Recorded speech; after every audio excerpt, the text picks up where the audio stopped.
യോസഫ് പകയ്ക്കപ്പെടുകയുണ്ടായി, യോസഫ് കൊള്ളയടിക്കപ്പെടുകയുണ്ടായി, യോസഫ് ഭീഷണിയെ നേരിടുകയുണ്ടായി.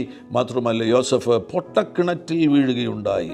എന്നാൽ അവിടുന്ന് പുറത്തു വന്നതിന് ശേഷം ഒരു നല്ല കാര്യത്തിലേക്ക് അദ്ദേഹം പുരോഗതി പ്രാപിക്കുകയായിരുന്നില്ല, താൻ വിൽക്കപ്പെടുകയായിരുന്നു.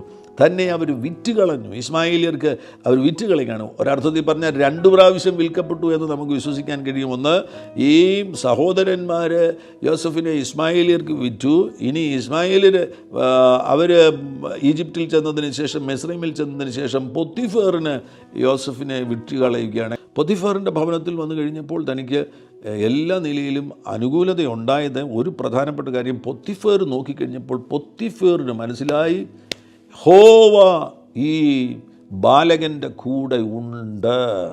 അവൻ ചെയ്യുന്ന കാര്യങ്ങളെല്ലാം പ്രോസ്പെറസ് ആകുകയാണ്. ഏത് കാര്യങ്ങൾ ചെയ്താലും അവൻ വിജയിയായിത്തീരുകയാണ്. അങ്ങനെയെങ്കിൽ ഒരു കാര്യം വളരെ വ്യക്തമാണ്, യോസഫ് ഡിപ്രസ്ഡ് ആയിട്ടില്ല, നിരാശ വന്നിട്ടില്ല. ഇത്രയും വലിയ പ്രതികൂലങ്ങളിലൂടെ കടന്നുപോയിട്ടും തൻ്റെ മനസ്സിന് കേടു വന്നിട്ടില്ല എന്ന് നമുക്ക് ഉറപ്പിക്കുവാൻ കഴിയും.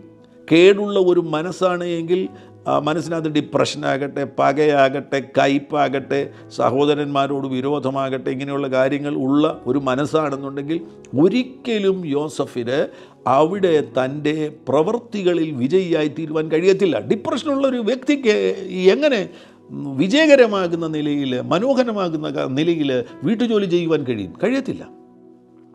പൊത്തിഫേർ നോക്കിക്കഴിഞ്ഞപ്പോൾ ഇവൻ ചെയ്യുന്ന കാര്യങ്ങൾക്കെല്ലാം ഒരു മനോഹരതയുണ്ട്, ഇവൻ ചെയ്യുന്ന കാര്യങ്ങൾക്കെല്ലാം ഒരു വേഗതയുണ്ട്, ഇവൻ ചെയ്യുന്ന കാര്യങ്ങളെല്ലാം വിജയിക്കുന്നു.